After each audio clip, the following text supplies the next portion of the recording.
So I have a situation in this corner, which is where the foundation ties in, but I have to put a post in this corner to make everything work. So I've already got this bracing in. The city's been buying sign off on all this, but I've got these bolts sticking out and I've got the brace.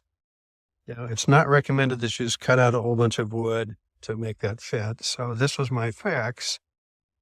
I trimmed out the corner to make up for the brace, and then I drilled holes to account for the bolt. So I took out a minimum amount of wood. Okay, so we're going to install this now and see how it turns out.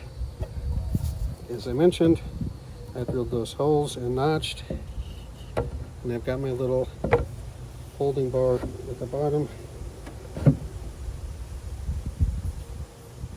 Wow, and look at that. Didn't even have to hammer it in place. So this is how it looks fully installed. It's blocked here and nice and solid. It's got ledger lock bolts on this side. See how tight that is? And then ledger lock bolts on this side. And that's Spencer. You see how it looks fully installed?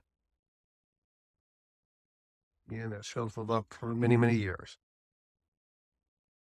And that's James.